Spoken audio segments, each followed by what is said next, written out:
아멘. 하이데베르그 교리 문답은 69, 70, 71 문답입니다. 그리스도께서 십자가 위에서 이루신 단번의 제사가 당신에게 유익이 됨을 거룩한 세례에서 어떻게 깨닫고 확신합니까?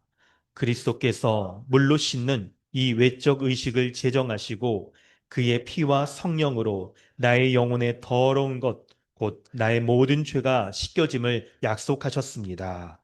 이것은 물로 씻어 몸의 더러운 것을 없애는 것처럼 확실합니다. 그리스도의 피와 성령으로 씻겨진다는 것은 무슨 뜻입니까? 그리스도의 피로 씻겨짐은 십자가의 제사에서 우리를 위해 흘린 그리스도의 피로 말미암아 은혜로 우리가 하나님께 죄사함을 받았음을 뜻합니다. 성령으로 씻겨짐은 우리가 성령으로 새롭게 되고 그리스도의 지체로 거룩하게 되어 점점 더 죄에 대해 죽고 거룩하고 흠이 없는 삶을 사는 것을 의미합니다. 세례의 물로 씻는 것처럼 확실히 그리스도께서 자신의 피와 성령으로 우리를 씻으신다는 약속을 어디에서 하셨습니까? 세례를 제정하실 때 이렇게 말씀하셨습니다. 그러므로 너희는 가서 모든 족속으로 제자를 삼아 아버지와 아들과 성령의 이름으로 세례를 주고 믿고 세례를 받는 사람은 구원을 얻을 것이요 믿지 않는 사람은 정죄를 받으리라. 이 약속은 성경이 세례를 중생의 씻음 혹은 죄의 씻음이라고 부른 데서도 거듭 나타납니다. 아멘.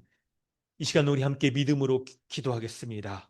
방금 우리가 하나님 앞에 예배할 때에 하나님께서 듣고 계시고 그리고 온 교회 앞에서 우리가 세례받을 때 세례의 서약과 고백을 하였던 이 내용을 가지고 우리 자신을 돌아보며 기도하기를 원합니다.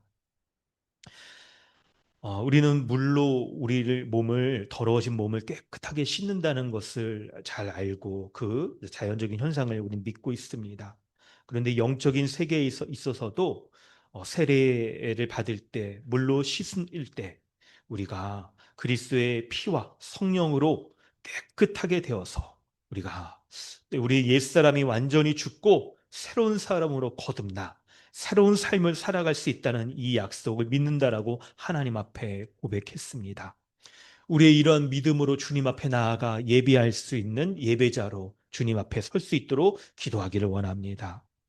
또한 믿지 않는 우리 자녀들에게도 이러한 중생의 씻음이 성령의 씻음의 은혜의 역사가 온전히 드러나는 이번 여름 교회 사역들이 될 수 있도록 우리가 중보하며 기도하기를 원합니다.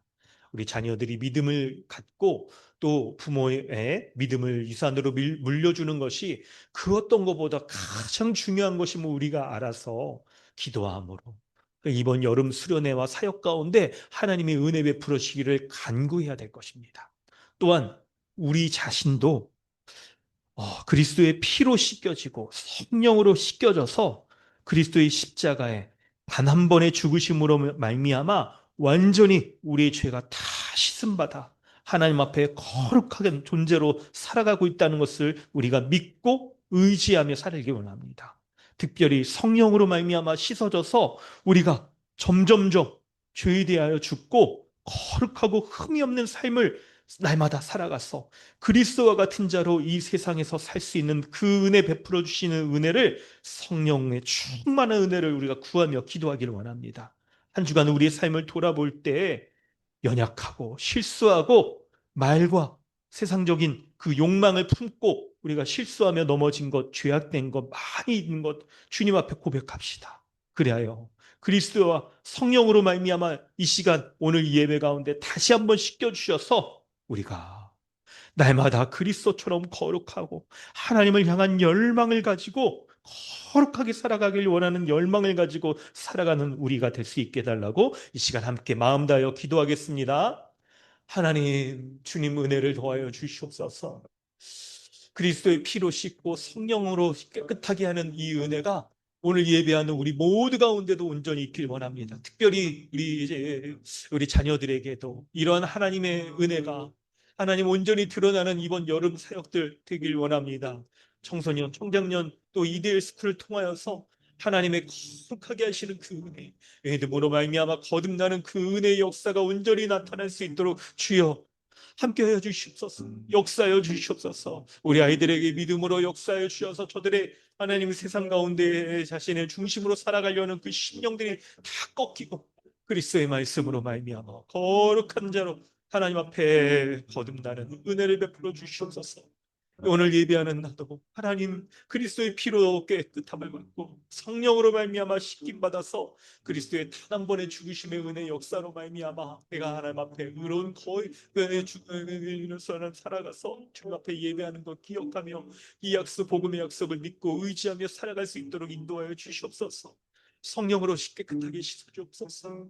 지난 한 주 동안 말과 생각과 하나님 내라는 죄를 지었던 모든 것들을 주님 앞에 고백합니다. 주님 인도하여 주시옵소서. 주님의 은혜를 구하고 주님을 알수 있길 원합니다. 주님이 함께하여 주시옵소서. 주님의 약속을 믿고 의지하며 하나님 나아가오니 성령으로 말미암아 나를 더욱더 거룩하게 하여서 그리스도를 품게 하여 주시고 그리스도의 그 거룩을 마음에 품게 하여 주셔서 주야 힘껏 싸워 그리스도를 닮아가고 그리스도처럼 살아가면 그리스도처럼 말하고 살아가는 이 삶이 하나의 일상에서 드러날 수 있도록 역사해 주시옵소서.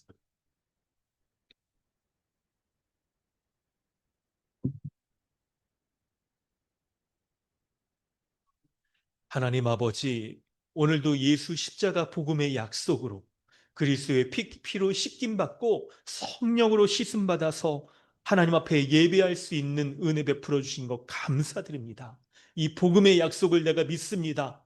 복음 가운데 은혜 베풀어 주시는 이 은혜들 오늘 이 예배 가운데 더욱 충만케 하여 주시옵소서.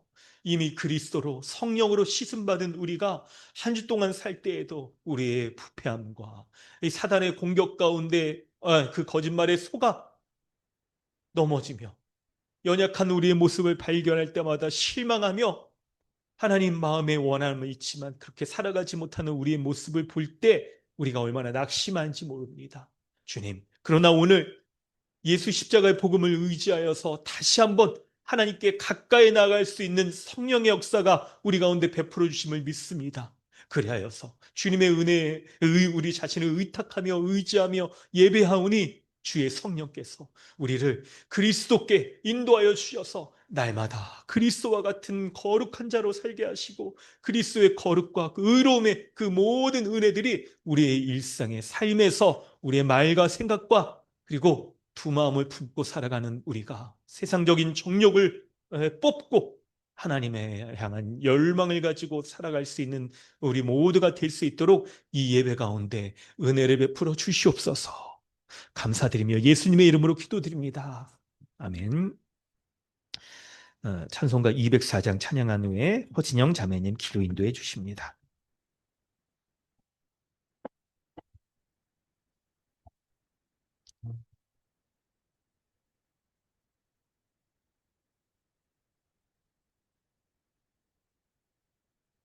주의 말씀 듣고서 준행하는 자는 반석 위에 터닫고 집을 지음 같아. 비가 오고 물나며 바람 부딪혀도 반석 위에 세운 집 무너지지 않네. 잘 짓고 잘 짓세 우리 집 잘 짓세 만세 반석 위에다 우리 집 잘 짓세 주의 말씀 듣고도 행치 않는 자는 모래 위에 터닫고 집을 지음 같아. 비가 오고 물나며 바람 부딪힐 때 모래 위에 집 크게 무너지네. 잘 짓고 잘 짓세 우리 집 잘 짓세 만세 반석 위에다 우리 집 잘 짓세 세상 모든 사람는 찬이 반석 위가 아니면 모래 위에 짓네. 우리 구주 오셔서 지은 상을 줄 때 세운 공로 따라서 영영상 벌 받으리. 잘 짓고 잘 짓세 우리 집 잘 짓세 만세 반석 위에다 우리 집 잘 짓세.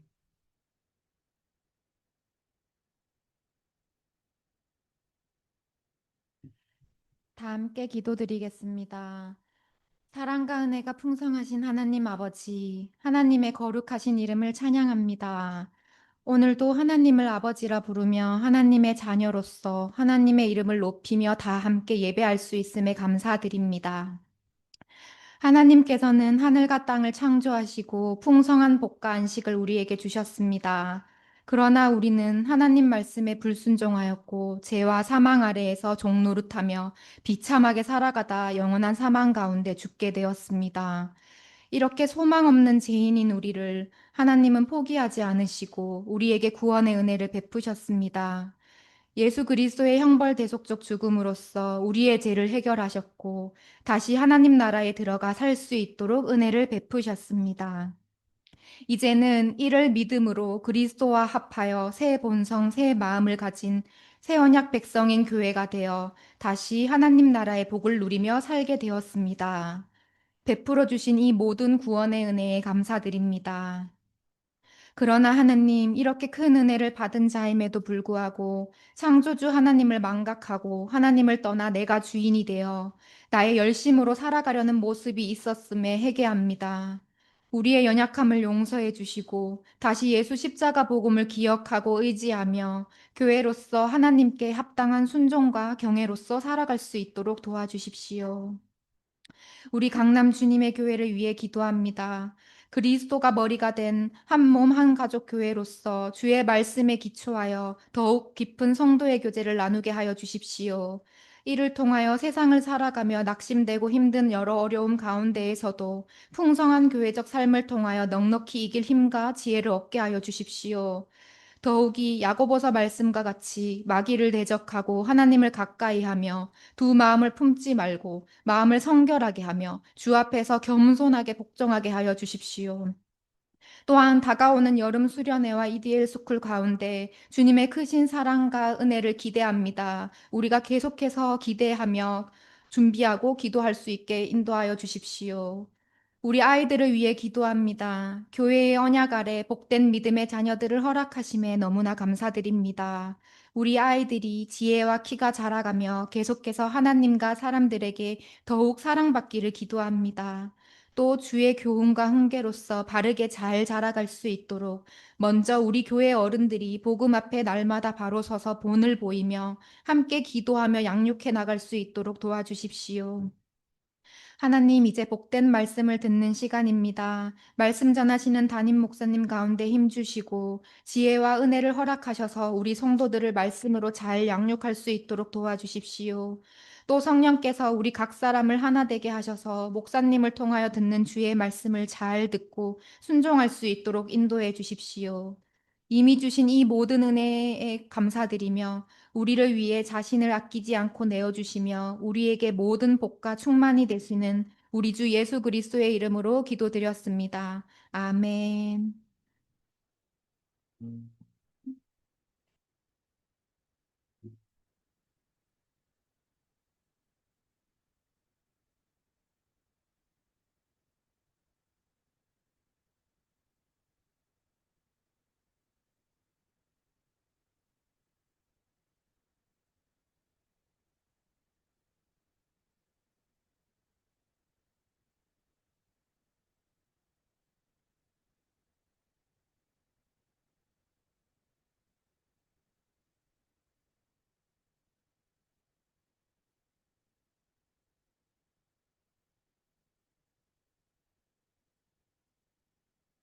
하나님께서 오늘 우리에게 주시는 은혜의 말씀은 야고보서 4장 11절, 12절 말씀입니다.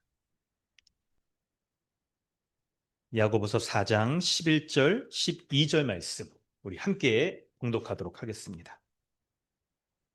형제들아 서로 비방하지 말라. 형제를 비방하는 자나 형제를 판단하는 자는 곧 율법을 비방하고 율법을 판단하는 것이라. 내가 만일 율법을 판단하면 율법의 준행자가 아니요 재판관이로다. 입법자와 재판관은 오직 한 분이시니 능히 구원하기도 하시며 멸하기도 하시느니라. 너는 누구이기에 이웃을 판단하느냐. 아멘. 할렐루야. 오늘도 예배 가운데 나오신 모든 분들 우리 환영합니다. 우리 서로 인사하겠습니다. 반갑습니다. 안녕하세요. 반갑습니다. 반갑습니다. 안녕하세요. 반갑습니다. 네, 아유, 우리 이도도 반갑게 아주 인사를 합니다. 네, 아주 좋습니다. 그래요. 인사 힘차게 하고 이제부터 좋습니다. 앉으세요, 이제. 유치부 앉으세요. 앉으세요. 좋아요. 네, 좋습니다. 이렇게 같이 또 예배할 수 있어서 너무 감사합니다. 네, 우리는 계속해서 야고보서 말씀을 살펴보고 있습니다. 야고보서의 말씀을 이렇게 한 말씀 한 말씀 표현 하나하나 계속 살피는 그 은혜가 우리에게 있길 바랍니다. 특별히 야고보서는 하나님의 말씀을 대하는 우리가 가져야 되는 자세에 대해 말씀을 있죠. 2장 몇 절입니까? 25절이죠. 1장 25절에 자유롭게 하는 온전한 율법 곧 말씀을 들여다보고 그리고 행하라고 듣기만 하지 말고 말씀을 들여다보고 행하라고 그렇게 말씀을 하고 있어요. 들여다보는 게 뭡니까? 이 말씀이 과연 무슨 의미인지를 잘 살피고 그 말씀 가운데 거하는 거를 말하죠. 그래서 야고보서 말씀을 여러분 듣기만 하시면 안 됩니다. 듣기만 하면 안 되고 과연 그 말씀이 어떤 은혜가 있는지를 계속 그 말씀 가운데 거하며 들여다보고 자신에게 주시는 말씀이 무엇인지 묵상하고 적용하는 게 필요한 거예요. 근데 그런 모습이 우리 성도들의 모습 가운데서도 이렇게 드러나고 막 그러니까 너무 감사하더라고요. 이렇게 금요 기도회 때 기도 제목 주신 거 보면 야고보서 말씀을 근거해서 이렇게 기도 제목 주시는 분들 너무 좋습니다. 너무 잘하시는 거고요. 또 이렇게 또 DBS가 끝났는데 새로운 말씀도 DBS 야고보서를 정한다고 하니 DBS 교재도 없는데 그냥 어떻게 야구부 하려고 하는지 참 우리 어떻게 지혜를 한번 모아보도록 하시죠. 여러분, 야고보서 말씀을 계속 이렇게 우리가 묵상하고 들여다봐야 되는데 우리가 잊어버리기 쉬워요. 한번 약간 우리는 듣기만 하는데 익숙해 있지 그 말씀을 듣고 들여다보고 실천하는 거는 조금 약간 우리 옛본성에 좀 맞지 않는 모습인데요. 근데 야고보 사도가 너무 친절해.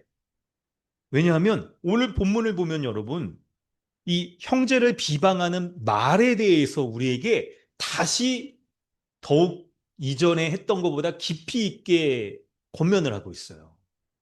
사실 여러분, 이 말에 대해서 야고보 사도가 앞에서 많이 얘기했던 거 여러분 기억나시죠? 3장에서 선생된 너희는 다 이게 있죠? 많이 선생되지 마라. 말에 실수가 많다.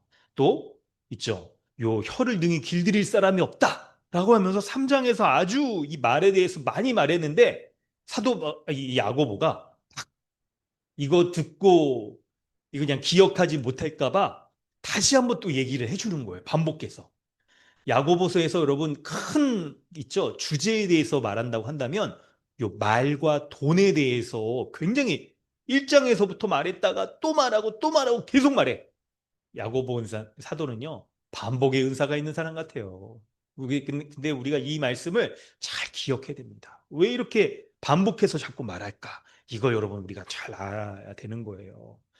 요거를 여러분 사도 야고보가 반복하지 않을 정도로 우리가 이 문제에 있어서 이거를 뛰어넘어야 돼요.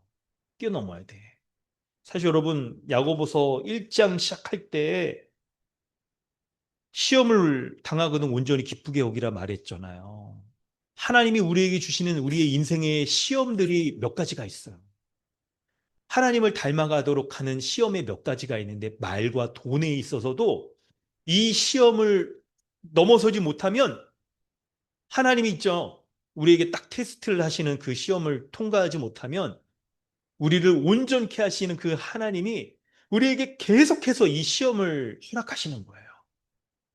그래서 겉으로 보면 내가 자꾸 말에 실수하고 아니면 돈에 대해서 딱 욕심을 갖고 딱 이런 모습이 계속 드러나는 게 요 문제를 우리가 넘어서질 못하기 때문에 계속 우리 인생 가운데 여러분 끊이지 않고 나타날 가능성이 커요. 근데 한편에선 그게 하나님이 우리를 온전하게 하시면 하나님의 시험인 거죠. 근데 다른 한편에서는 우리가 아주 힘써 싸워서 위로부터 난 지혜, 그 말씀에 순종하여 이것을 말씀대로 딱 순종하며 딱 꺾어야 되는 면이 있는 거예요. 이런 면이 있는 겁니다. 오늘부터 우리가 세 번에 걸쳐서 살펴볼 4장 11절부터 5장 6절이 바로 이제 바로 앞에서 말한다고 한다면 7절부터 10절까지 하나님께 복종하라, 가까이 하라, 주 앞에서 낮추라라고 말하는 것에 대한 아주 세부적인 적용 세 가지예요. 11, 12절에 말로 비방하지 말라. 13절부터 5장 5절, 6절까지는 부와 돈에 대해서 더 이제 적극적으로 이렇게 얘기를 합니다. 우리가 이제 그것을 이렇게 살펴보려고 하는 거예요. 이걸 살펴보려고 합니다. 그럴 때 여러분 오늘 11절 말씀을 딱 보면 형제들아 서로 비방하지 말라라고 이렇게 얘기를 합니다. 비방이라는 단어를 여러분 알아야 될 거예요. 비방이라는 단어를.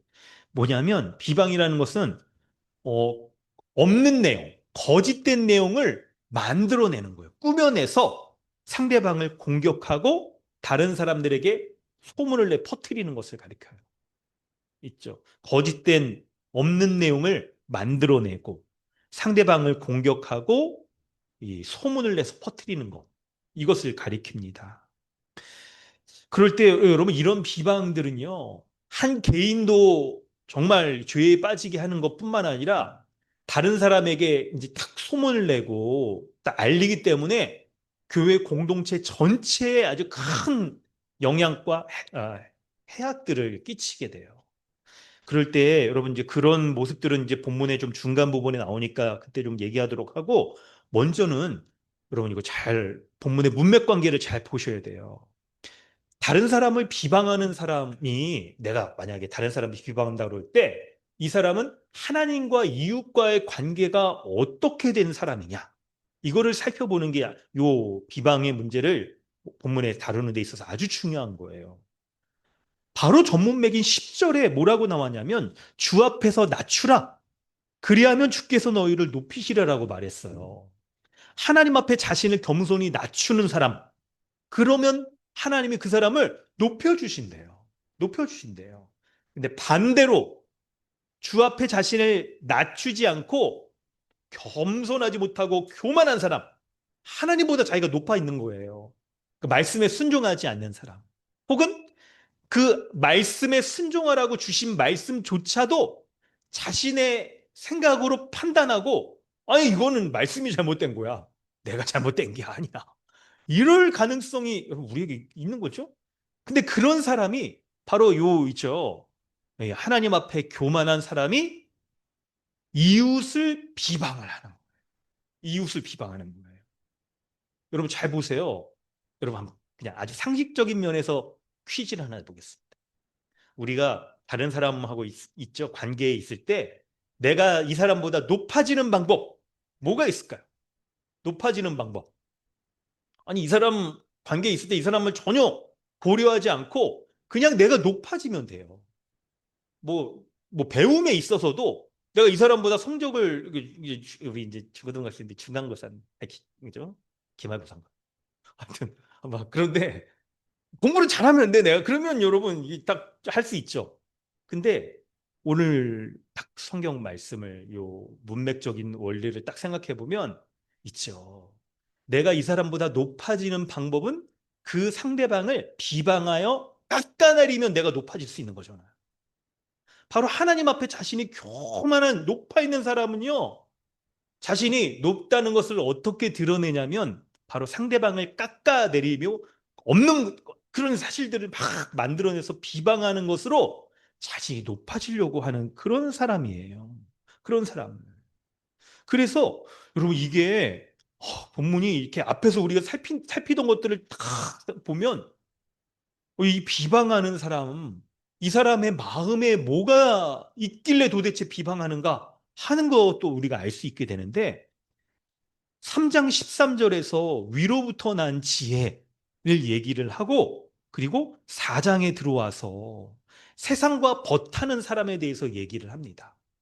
위로부터 난 지혜, 하나님의 말씀을 가진 사람은요, 어떡하냐면 그 열매가 성결하고 화평하고 관용한 긍휼을 베푸는 열매로 드러나고 그런데 반면에 땅의 지혜를 가지고 살아가는 사람은 4장으로 넘어오면 두 마음을 품어서 세상과 벗하고 하나님과의 관계도 유지하려고 하는 모습을 보이는 거죠.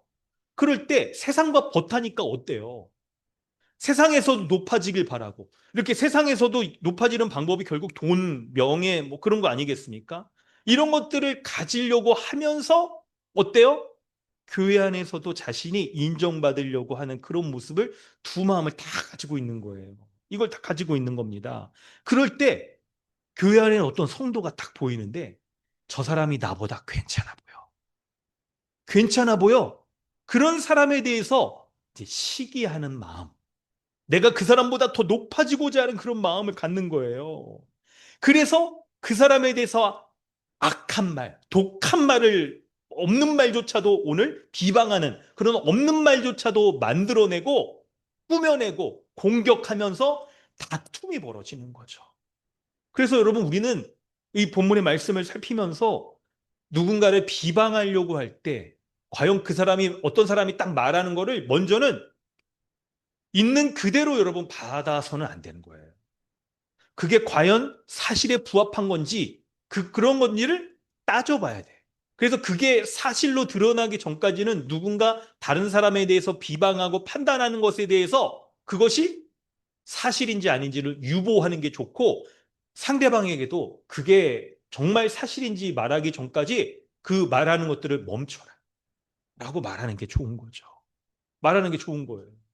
안 그러면 왜냐하면 그 사람이 말하는 것들이 자신이 그 사람의 마음에 자신이 하나님 앞에 높고 겸손하지 못하고 자신을 다른 사람보다 시기하고 높아지려고 하는 마음으로 없는 말을 꾸며낼 수 있는 가능성이 크기 때문에 그거를 잘 조심스럽게 우리가 살펴봐야 되는 거예요.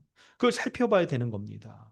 그럴 때, 그럴 때 이 비방하는 그런 말을 가지고 상대방보다 내가 높아지려고 하는 사람은 이 없는 말을 꾸며내는 것뿐만 아니라 상대방을 판단하는 문제도 생겨요. 여러분, 비방과 판단이 서로 연결되어 있는데요. 다른 점은 뭐냐면, 비방은 없는 말을 꾸며내는 거예요.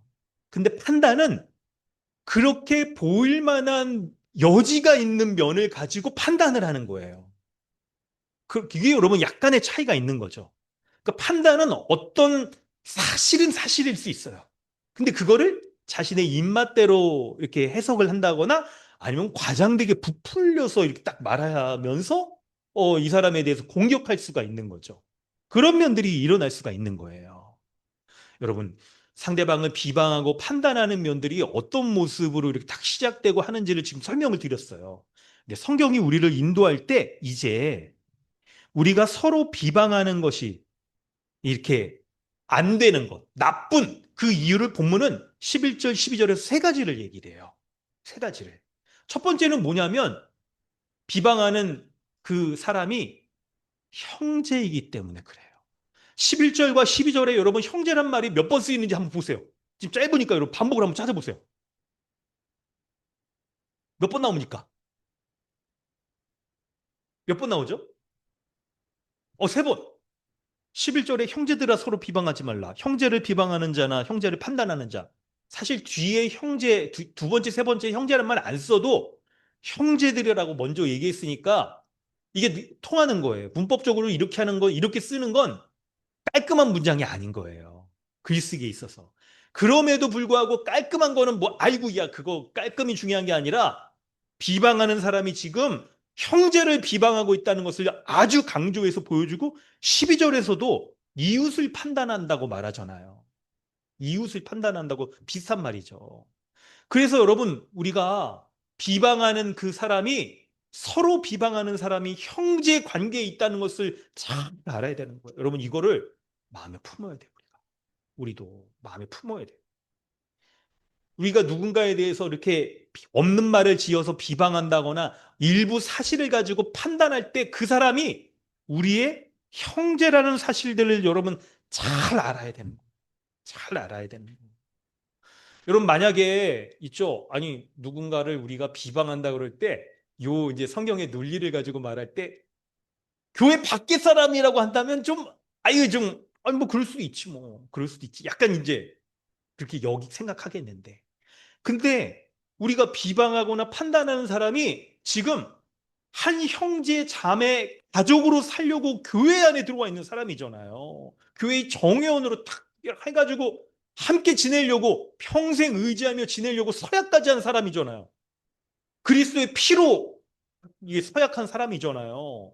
그런데 그 지체를 서로 비방하는 거 여러분 이게 괜찮겠느냐 이거예요. 이게. 이럴 때 과연 예수님께서 형제를 이렇게 비방하고 판단하는 거 이거 괜찮은 건지 안 괜찮다고 우리 다 생각을 하죠. 근데 과연 예수님은 뭐라고 말씀하셨을까? 오늘 요 본문의 관주를 한번 찾아보니까 마태복음 7장 1절 4절 이렇게 연결이 돼요. 마태복음 7장 1절 4절을 한번 우리 읽어볼까요? 마태복음 7장 1절 4절 우리 중고등부 한번 읽어보겠습니다. 네, 예배에 더 집중하는 의미에서 마태복음 7장 1절 4절 주보 보세요. 주보 옆에 좀 주세요. 우리 주보를 우리 영훈이 여찬이 하진이 우리 마태복음 7장 1절 4절 우리 한번 크게 읽어주세요. 크게 한번 읽어볼까요? 이제 시험도 얼마 남지도 않았는데 어떻게 국어 공부 잘하고 있는지 이번 국어 점수 몇 점 나올지를 목사님이 퀴즈도 낼 겁니다. 여기서 자 비판을 받지 시작 비판을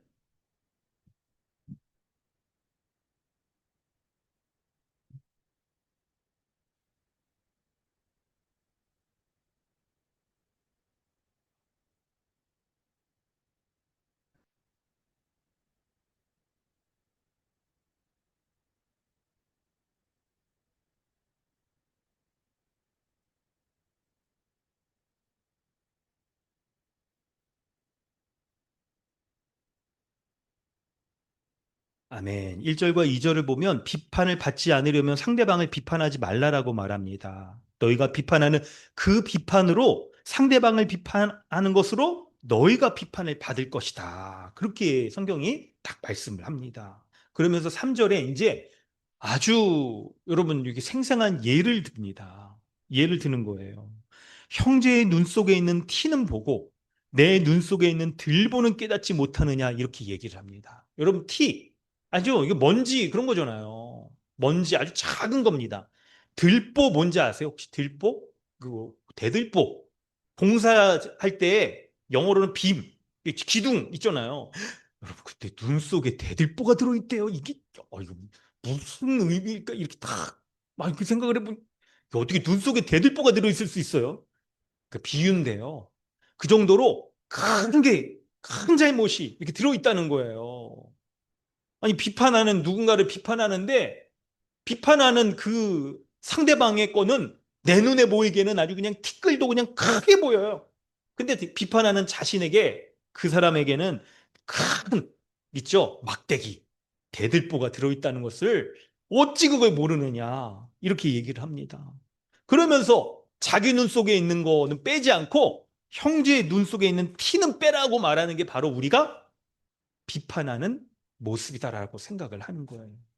여러분 이 말씀을 통해서 상대적인 차이는 있을 수 있어요. 있을 수 있습니다.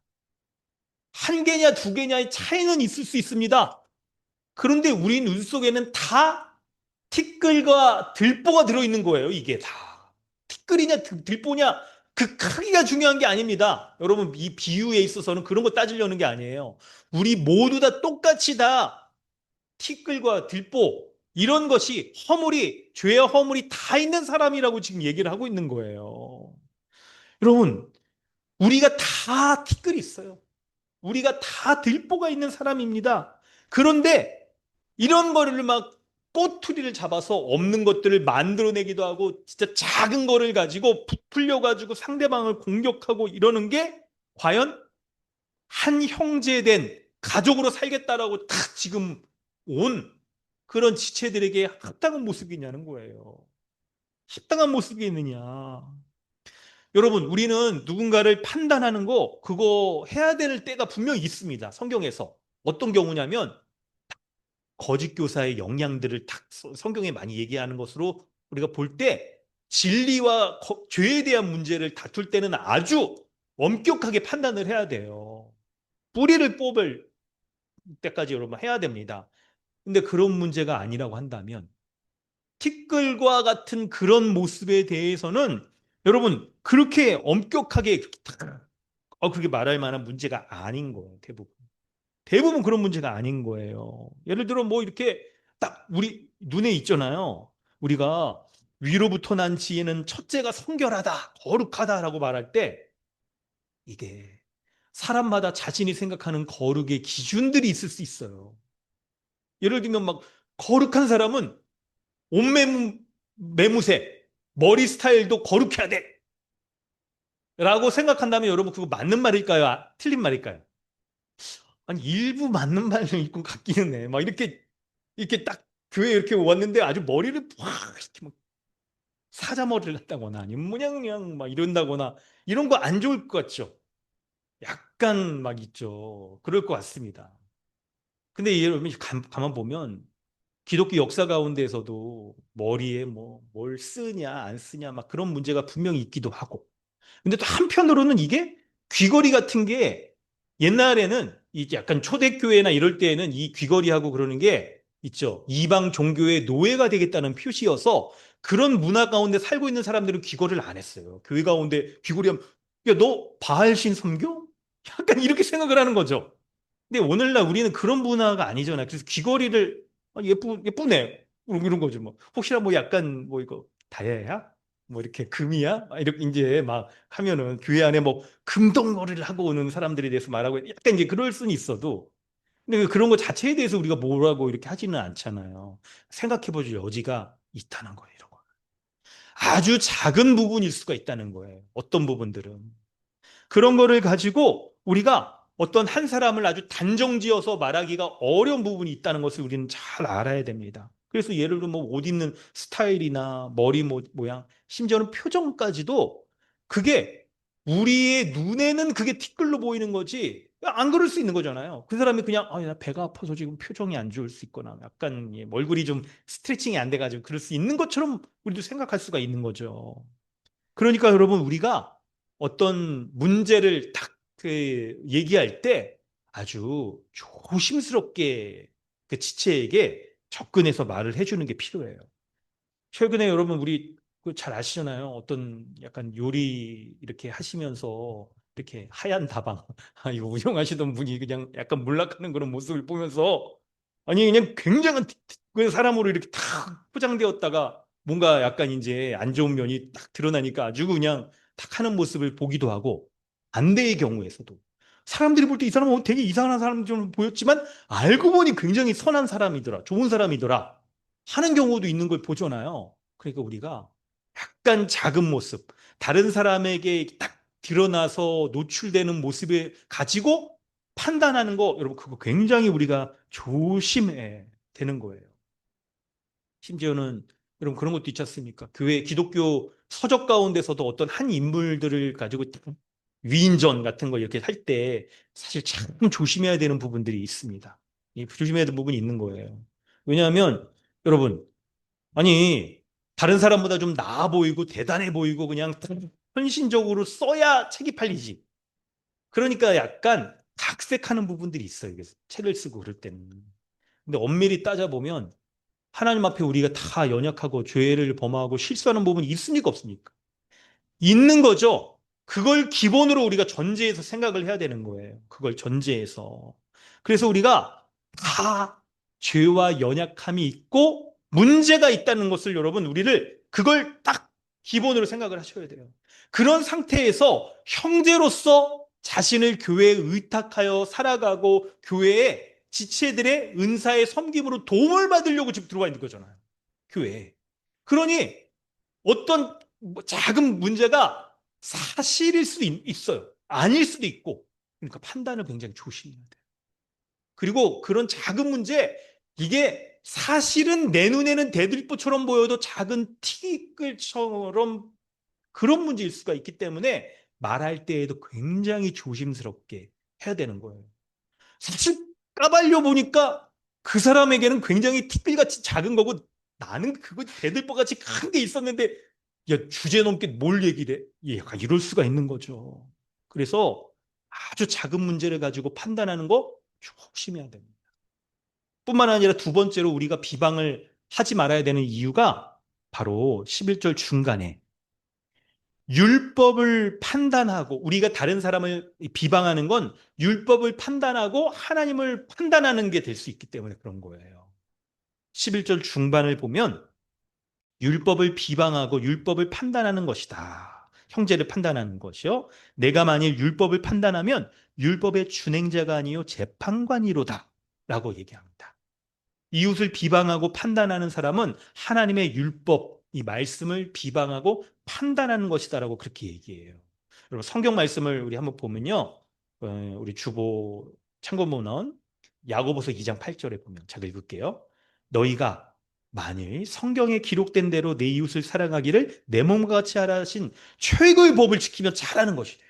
이웃 사랑하는 게 최고의 법이라는 거예요. 하나님의 율법 중에 율법이 바로 이웃 사랑이라는 거예요. 하나님 사랑과 이웃 사랑으로 요약되는데 보이지 않는 하나님에 대한 사랑은 보이는 이웃을 사랑하는 것으로 알 수가 있는 거잖아요. 이웃 사랑이 최고의 법인데 이 이웃을 비방하는 거 여러분 이거는 하나님의 율법을 비방하는 것이고 율법을 세우신 하나님을 비방하는 것이라고 얘기하는 건데요.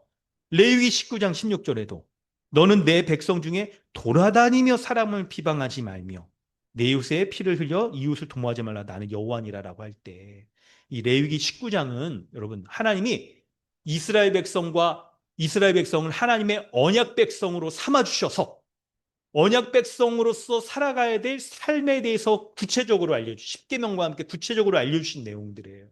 그때 그런 하나님의 언약 관계에 있는 사람이 해야 될 모습이 바로 비방을 해서는 안 된다는 거예요. 이걸 아주 하나님의 율법 가운데 명시적으로 알려주셨어요. 그럼에도 불구하고 이웃을 비방한다고 하는 것은 율법을 비방하고 판단하는 것이다라고 말하는 거예요. 여러분 그렇기 때문에 이걸 아주 조심해야 돼. 그런데 게다가 율법을 판단한다라고 하는 거 여러분 이걸 기억하셔요. 아까도 이웃을 판단한다고 할 때 사실에 기반하는 부분이 있을 수 있다라고 그랬잖아요. 요 율법을 판단하는 것도 마찬가지예요.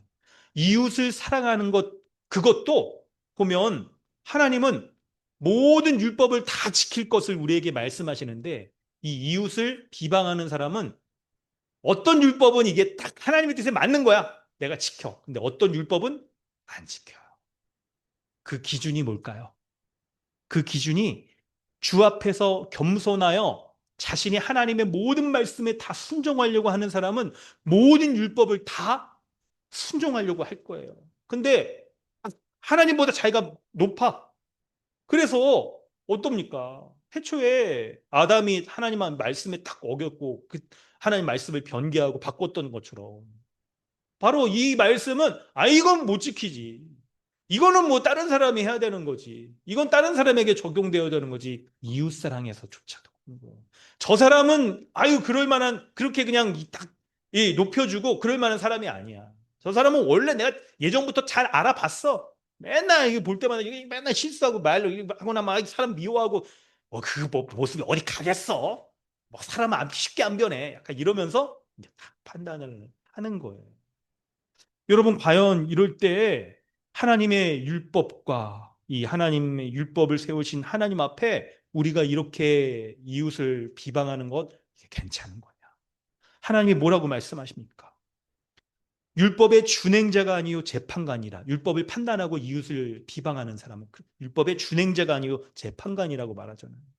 여러분 우리는 율법의 준행자여야 합니다. 율법의 재판관이 아닌 거예요.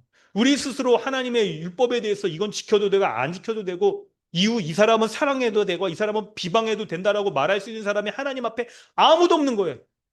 하나님의 거룩한 율법을 우리들이 온전히 지키지 못하는 우리의 모습에 대해서 겸손함을 가져야 되는 거죠. 도리어 하나님의 율법의 준행자가 되어서 하나님 모든 이웃을 사랑하라고 하셨고, 그리고 최고의 법이라고 하셨지 않습니까? 내가 미워하는 사람에게조차도, 껄끄러운 사람에게조차도 내 감정을 꺾고 이웃을 사랑했습니다. 그렇게 하셔야 되는 거예요. 기독교에서 왜 여러분 이혼을 하지 말라고 딱 말합니까? 이렇게 딱 말합니까? 그런 관계에 있다 하더라도 하나님이 증인 되셔서 결혼을 맺어주셨기 때문에 내 생각과 감정을 꺾는 거예요. 그거를 꺾어야 돼, 그거를. 자아를 꺾어야 돼. 그리고 말씀 앞에 순종하여서 한몸됨을 이루며 살아가려고 하는 그 하나님의 뜻을 우리가 쫓으며 살아가야 되는 것이 성경적인 부부의 모습인 거죠. 그렇게 살아가야 되는 겁니다. 그런데 그래서 여러분, 모든 사람이 하나님의 율법의 판단자로, 만약에 우리가 율법의 판단자로 하려고 한다면 하나님이 그 율법을 가지고 우리를 판단하실 거예요. 그러면 어떻습니까? 우리가 율법 앞에 너는 죄인이다, 율법 제대로 못 지키지 않냐, 이렇게 탁 판단받을 거란 말이에요. 그러니까 여러분, 이런 모습이 있어야 돼요. 야, 여러분 조금만 더 집중을 한번 해보시면, 에어컨이 좀 약간 안 시원한가요? 괜찮으세요? 이런 뭐냐면, 우리가 교회에 이렇게 판단의 문제가 딱 있을 때, 그러니까 여러분 이 공동체의 상황을 이렇게 딱, 이게 야고보 공동체의 모습을 보면 서로 비방하고 형제를 판단하는 이런 모습이 교회 안에 종종 일어난다는 거죠. 종종 일어나. 그래서 우리가 한편으로는 거짓된 것으로 판단하고 이런 것들을 막아야 되는 것과, 이게 있죠? 판단을 정말 해야 될 때가 있다는 것을 우리도 또 알아야 되는데, 그때 어떤 형제에 대해서 문제가 딱 드러났어요. 이게 좀 작은 문제일 수도 있고 큰 문제일 수도 있고, 어떤 문제에서나 판단할 때 매우 조심히 판단을 해야 된다는 거. 율법의 재판관의 위치에서 다른 형제를 판단하면 안 되고, 율법의 준행자의 입장에서 다른 사람을 판단해야 된다는 거. 그 판단할 때도 그 상대방을 굉장히 도와주려고 애써야 되는 거예요. 그래서 여러분, 어떤 명백한 그런 문제 드러날 수 있습니다. 교회 뭐 3대 사명인 예배학력 선교에 있어서도 좀 게을리한다거나 등등의 그 모습이 있고, 교회 이게 공적인 모임 가운데 좀 참여를 조금 이렇게 안 한다거나 이런 것들도 판단하고 권면할 수 있어요. 분명히 이게. 그때도 내가 율법의 재판장으로서 그냥 높은 마음으로 하면 안 됩니다. 어떤 거냐면, 나도 하나님의 율법을 지켜야 되는 준행자로서 못 지킬 수 있어. 조심스럽게 권면을 해야 되는 거죠.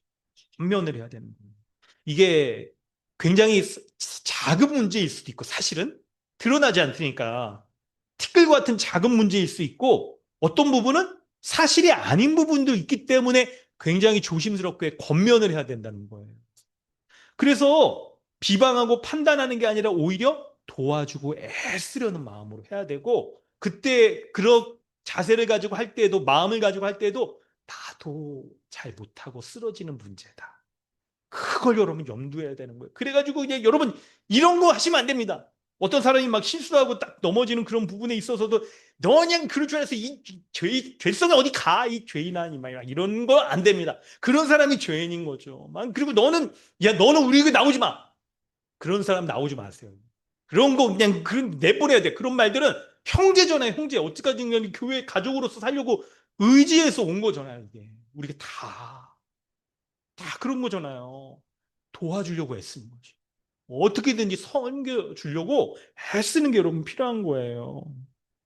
우리 신앙생활을 얼마 하지 않은 어린 분들, 영적으로 어리다는 거죠. 뭐 나이가 어린 뭐 그런 것도 있겠지만, 그런 분들은 특히 여러분 도와줘야 되는, 잘 도와주고, 그리고 좀 우리가 정말 이렇게 참 한편으로는 참 기쁘고 어떤 면은 자부심도 있죠. 성경적 교회로서 우리가 제대로 해보려고 한다 하는 면도 있는데, 한편으로는 우리도 서툴러. 성경적 교회 우리 탁 말씀도 배우고 교회론 딱 배우고 반복해서 복음도 탁 하고 하지만 이런 교회를 혹시 여러분 2회차세요? 인생 2회차? 그러면 잘할 것 같아. 근데 우리 이거 서툴러 이 땅에서의 성경적 교회가 이게 처음이야. 저도 목사가 처음이라 여러분. 여러분들 성경적 교회 성도가 처음이잖아요, 우리가 다. 그러니까 우리가 이거를 해봤으면 경험해보고 그랬으면 좀 잘할 거예요.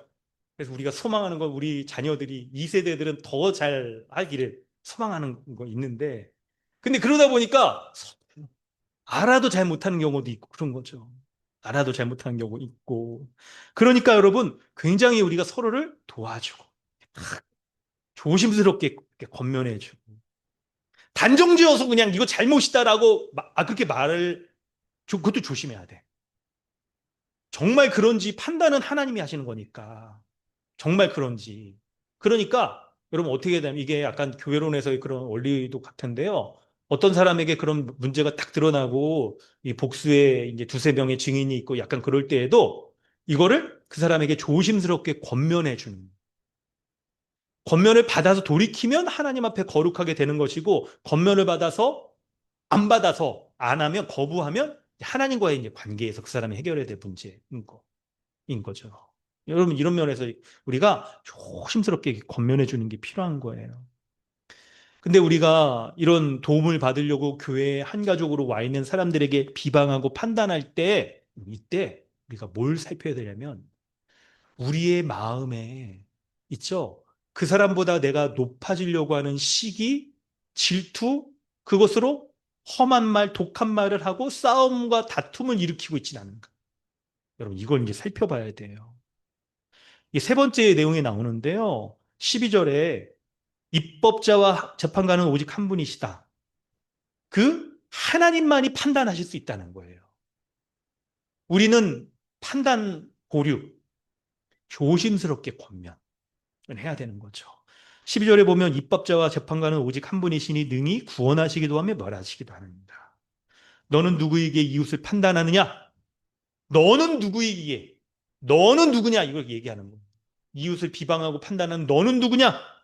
그걸 돌아봐야 되는 거예요. 마치 우리가 다른 이웃을 비방하고 판단할 때 자신이 하나님처럼 되어서 법을 만들고 법을 집행하고 판결하는 그런 사람의 위치에서 할 가능성이 커. 그러니까 비방하고 판단하고 딱 그런 경우가 생기는 거예요.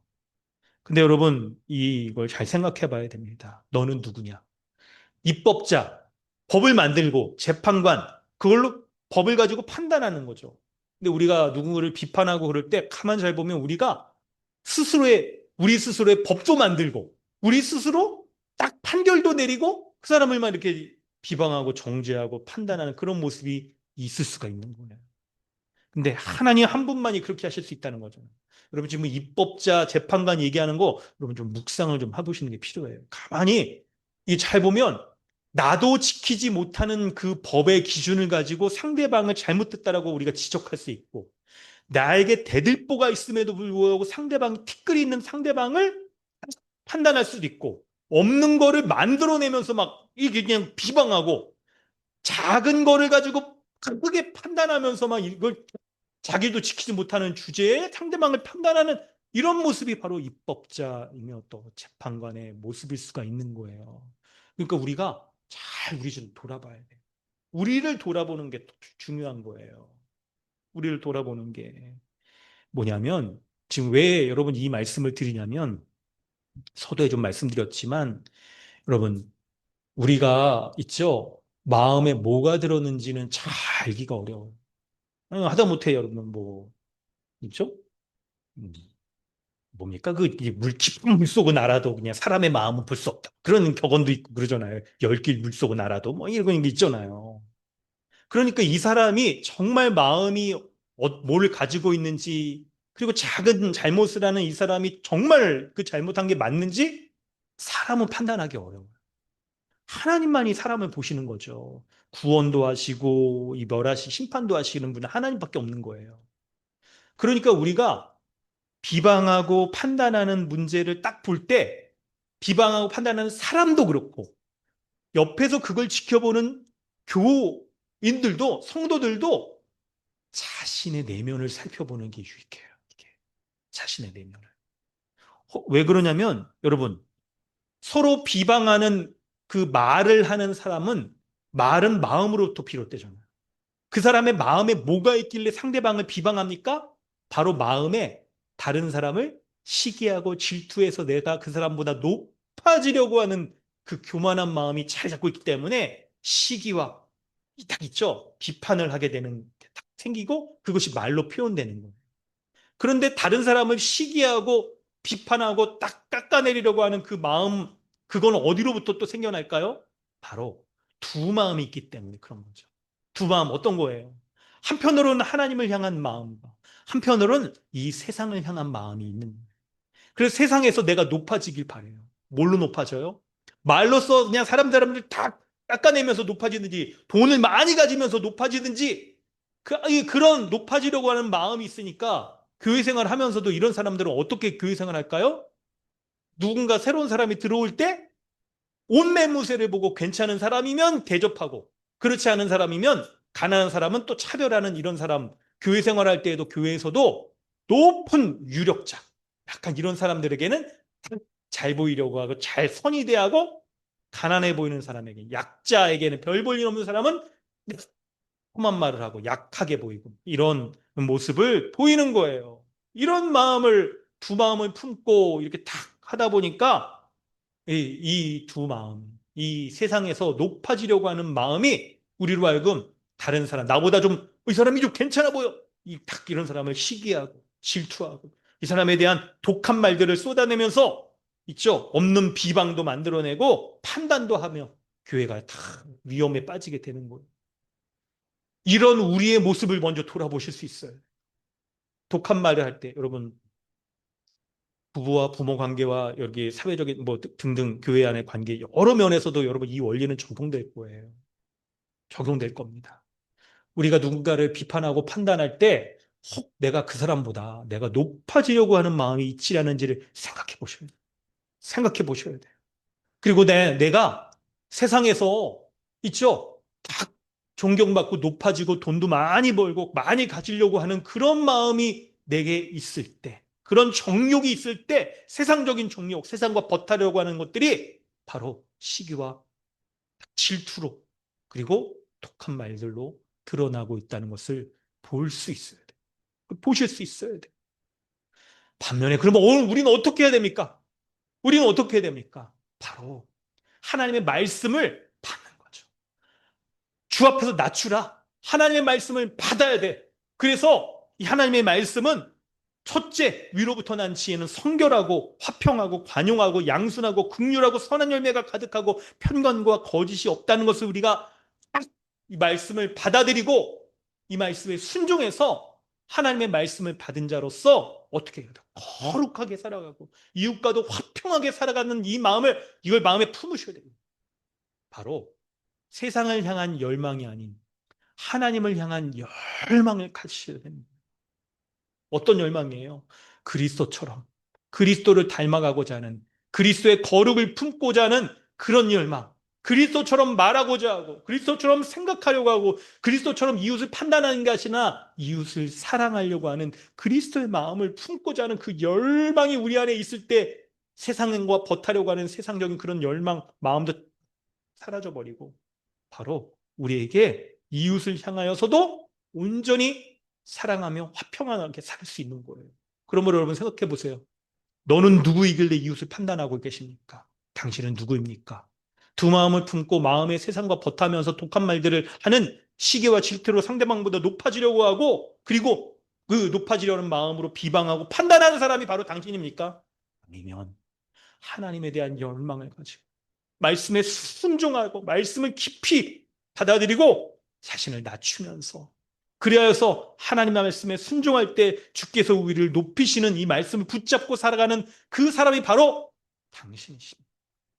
말씀 앞에 순종했어요. 그리고 말씀을 깊이 여러분 머무세요. 이 말씀 앞에 잊어버리지 말고 사도 야고보가 계속해서 우리의 말에 대해서 점검하도록 권면하지 않습니까? 돌아보세요. 말씀에 대해서. 돈에 대해서도 돌아보세요. 여러분 이거를 붙잡아야 됩니다. 이걸 붙잡아야 되는 거예요.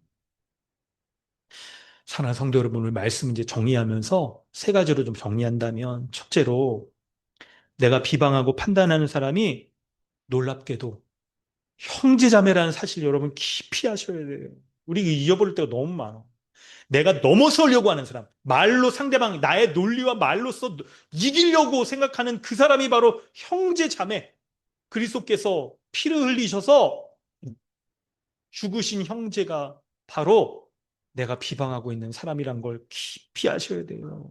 그래서 지금 여러분, 교회로서 자신을 의탁하고 함께 살아가고 도움을 받으려고 하고 나의 은사의 사용과 도움으로써 딱 온전케 되어지는 사람이 바로 그 지체 아닙니까? 그래서 우리가 도와주셔야 돼요. 두 번째는 비방할 때 여러분, 비방하는 사람이 하나님 앞에 교만하고 하나님 앞에 교만한 자로서 이웃을 자신보다 낮추기 위해서, 내가 높아지기 위해서 비방한다고 했잖아요. 그때 비방하는 말을 하는 나의 마음에 뭐가 들었는지 하나님과의 관계 속에서 우리가 생각해 봐야 돼요. 율법의 준행자로서 나의 모습을 생각해 봐야 되는 겁니다. 내 마음에 하나님을 향한 열망보다 세상과 벗하면서 세상에서 높아지려고 하는 마음으로 가득 차서 시기와 질투를 하고, 그리고 하나님 앞에 딱 사랑해야 될 그 사람을 비방하고 있지는 않은지 우리의 마음을 돌아보셔야 돼요. 우리의 마음에 뭐가 들었는지 잘 드러나지 않을 수 있습니다. 근데 놀랍게도 성경은 우리의 마음이 말로 드러난다고 말하잖아요. 그러니까 옆에서 말할 때 우리 딱 점검을 해줘야 되는 거예요. 점검을 해줘야 돼. 내가 약간 누군가를 비방하고 판단하는 거 제일 먼저 누가 그거 여러분 알아채서 권면해 줄까요? 점검해 줄까요? 뭐죠? 그래서 여러분 약간 이 평소에 약간 남편 아내 그러더라도 남편 아내가 말해주는 거 귀담아 들으셔야 돼요. 그리고 여러분 혼자 솔로 있는 분들도 있죠. 그런 분들도 그 교회 지체들이 딱 내가 뭔가 말할 때 약간 이게 멈칫하고 그런다거나 하는 거 캐치를 하셔야 돼요. 혹시 약간 이런 캐치가 좀 이렇게 감수성, 이렇게 사회적 감수성, 관계적 감수성이 예민하지 않다? 아이고, AI가 있어요. 시리한테 해놓으세요. 학습 좀 시켜놓고 내가 약간 비방, 판단 계열의 말을 하면 시리가 딱 녹음해놨다가 들려줘? 이런 거. 되는지 모르겠어요. 그냥 아이디어로. 그런 생각을 해서 자기를 좀 돌아보시다. 우리의 언어를. 세 번째는 하나님에 대한 열망을 가지셔야 돼요. 그리스도를 닮아가기를. 세상에 대한 열망을 가지면 우리는 자꾸 세상을 친구 삼고 싶어 해. 그래서 세상에서 높아지고 우리의 지위가 돈이 많아지고 하려고 한단 말이에요. 그러니까 자꾸 나보다도 약간 돈 많고 괜찮아 보이고 뭐 외적으로도 좀 멋있어 보이고 이런 사람들은 시기하고 질투의 마음이 우리에게 생겨 자꾸. 그러니까 기회만 되면 없는 거 만들어내서 비방한다거나 뭐 이렇게 판단했다거나 이렇게 한다거나 이럴 수가 있는 거예요. 그러므로 우리 안에 그리스도를 닮아가고자 하는 그리스도의 거룩과 그리스도의 말과 그리스도의 이웃사랑을 닮아가고자 하는 그 마음을 가지고 우리 안에 들어와 있는 형제와 자매를 서로 사랑하며 깊이 섬겨주고 은사로서 섬겨서 그 형제를 자매를 빛나게 해주는 그런 교회로서 살아가기를 주님의 이름으로 축원합니다. 아멘. 시간 우리 함께 기도하겠습니다.